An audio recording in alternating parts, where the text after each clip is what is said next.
Hello everyone, and welcome back to my channel. Today I want to talk about a topic that is close to my heart, and that is finding inner peace through Buddhist methods. In our fast-paced and stressful world, finding inner peace can be challenging, but it is not impossible.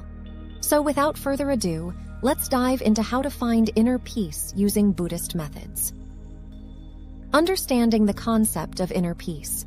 Before we delve into the Buddhist methods, let us first understand the concept of inner peace.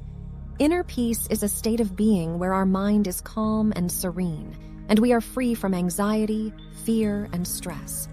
It is a state where we feel content with ourselves and our surroundings, and we are not swayed by external circumstances. The Four Noble Truths. In Buddhism, the Four Noble Truths are the foundation for finding inner peace. The first noble truth is that suffering exists. The second noble truth is that suffering arises from craving and attachment. The third noble truth is that suffering can be overcome. And the fourth noble truth is the Eightfold Path, which is the path to the cessation of suffering. The Eightfold Path. The Eightfold Path is the way to achieve inner peace. It is divided into three sections: wisdom, ethical conduct, and mental discipline. Wisdom. The first step is to have the right understanding, which means understanding the Four Noble Truths. The second step is having the right intention, which means having the intention to let go of craving and attachment. Ethical conduct.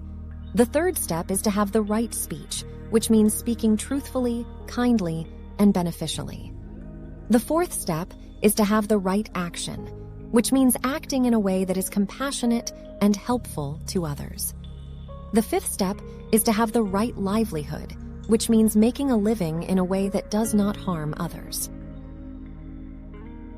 Mental discipline. The final three steps of the Eightfold Path are related to mental discipline.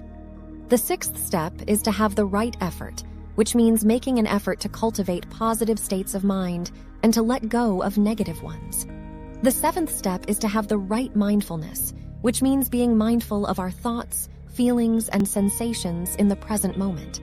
And the eighth step is to have the right concentration, which means developing the ability to focus the mind on a single object. Meditation. One of the most important practices in Buddhism for finding inner peace is meditation.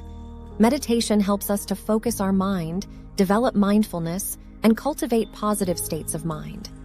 There are many different types of meditation, but one of the most common is mindfulness meditation, which involves focusing on the present moment and observing our thoughts and feelings without judgment. Conclusion. So, there you have it, folks. Those are the Buddhist methods for finding inner peace. It is important to remember that finding inner peace is a process, and it takes time and effort. But with practice and dedication, it is possible to achieve a state of calm and serenity in our minds. Thank you for watching, and I hope this video has been helpful to you. Don't forget to like and subscribe for more videos on personal growth and spirituality.